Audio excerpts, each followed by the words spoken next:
January 1987 was one of the coldest months ever recorded in the UK, colder than anything many people had experienced outside inherited stories of 1963. This was not a snow globe winter, nor weeks of postcard drifts.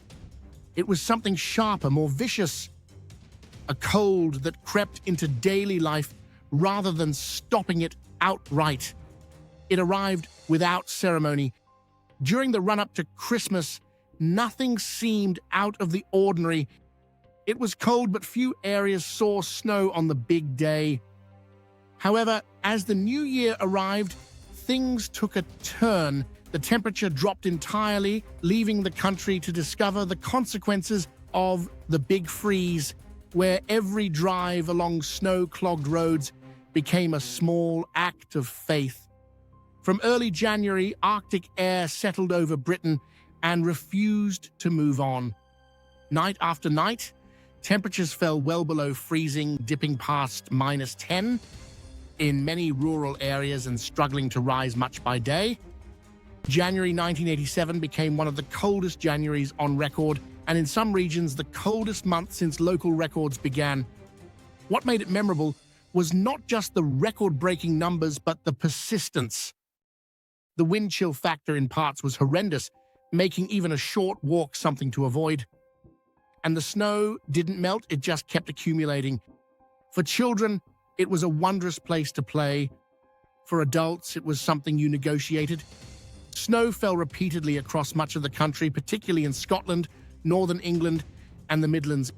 In towns and cities, rail connections were closed, transport links disrupted, cars slid at walking pace, buses ran late or failed to appear, and pavements became skating rinks without the courtesy of handrails. Life, however, did not stop. It adapted.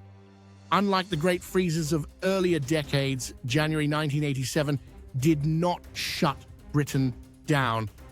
Central heating was more common, power cuts were rarer, and shops stayed open. Yet everything slowed down enough to make a big impact. Milk bottles stiffened on doorsteps, and pathways needed constant clearing. Even larger roads took time to navigate as the snowplows were stretched thin. Live television also played its part. Watching news bulletins and weather forecasts became a daily ritual of reassurance and reconnaissance. Long-faced presenters stood beside maps, smeared with blue and white, calmly listing overnight lows and snow warnings, while viewers made decisions in real time. Could the car manage it? Was the bus running? Should you leave 10 minutes earlier or 20? The weather forecast stopped being background noise and became strategy. For families with school-aged children, the cold added another quiet drama. Radios were tuned early, volume nudged up, as parents and children listened for the measured reading of school closures on local stations. Each name brought a flicker of hope, each pause a held breath. If your school was mentioned, the day transformed instantly. If it wasn't, bags were packed and disappointment settled in with the cold.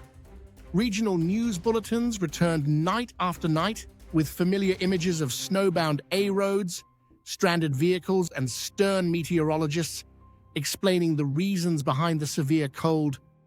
There was comfort in seeing the same conditions everywhere, a sense that this cold belonged to all of us. There's a particular visual memory to January 1987 that still lingers. Parkas zipped to the chin, scarves tight, hats pulled low.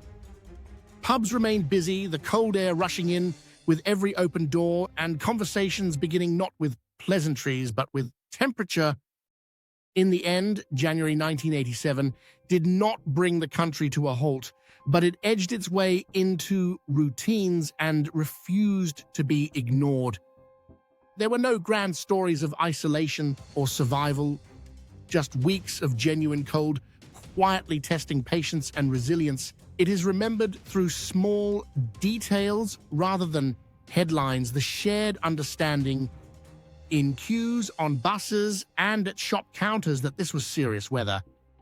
January 1987 stands as one of Britain's coldest months ever recorded, a stark statistical outlier wrapped in ordinary human memory, a month when the country slipped slightly, complained quietly, checked the forecast daily, and got on with it anyway.